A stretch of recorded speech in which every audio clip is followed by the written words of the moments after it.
It, overall, the experience brought me back to love. That's the big one. I felt in a way I haven't felt for a few years, since actually getting together with my husband. Yeah.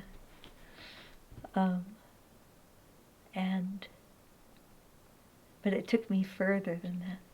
It took me into ecstasy. That really surprised me. How so? I've never been there on my own. I had to take something in order to feel that. Haven't done that in decades. But it's all available to us, inside of us.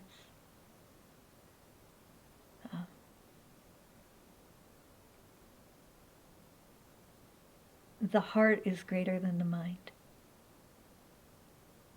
But there's more than that.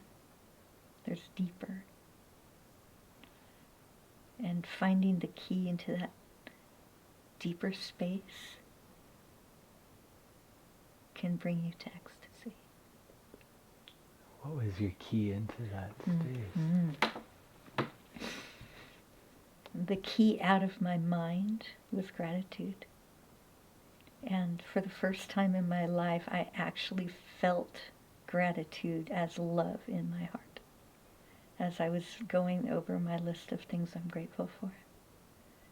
And I actually felt it well up in my heart the way love feels.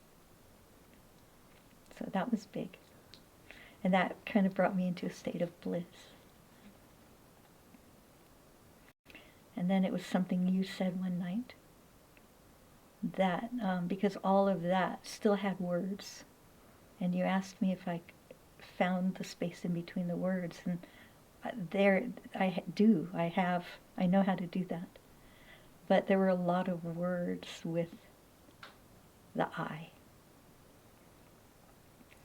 And I think you suggested that I allow my heart to swallow me up completely and find the space in between the words, and then find my frequency, the most subtle of the frequencies I can hear. And that frequency meditation is my very favorite meditation. It's my favorite way to meditate. So it was a good reminder to do that. And so I did. And that took me into this place of pure ecstasy while this whole visual thing was happening, without having to. It was in between words. There were no words for it. The words dropped away. And the visions were actually nicer in this place, more beautiful. But it wasn't the main thing anymore. It was the feeling, the ecstasy that I felt, and it felt just like it did decades ago. It was really astounding to me. It was astounding, and it felt to me like the pinnacle of the peak of the experience. For me, at least this time. I don't know if that's the peak or not. Maybe there's more. I don't know, but it was phenomenal.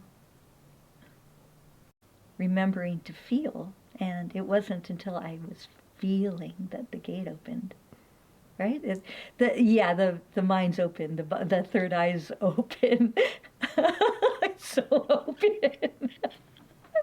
But it's not until the feeling comes into it that doorway opens. But relaxing into it was the way, and I'm really glad that you said that before going in, so that I didn't put too much pressure on me to do. I still did my stuff. I did my qigong, I did my yoga in the afternoons. I think it was afternoons.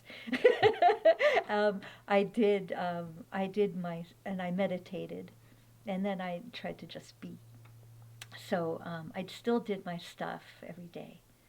Took my baths and ate and all that. But being in the dark was challenging. It had its challenges, and especially when the eyes open, the third eye.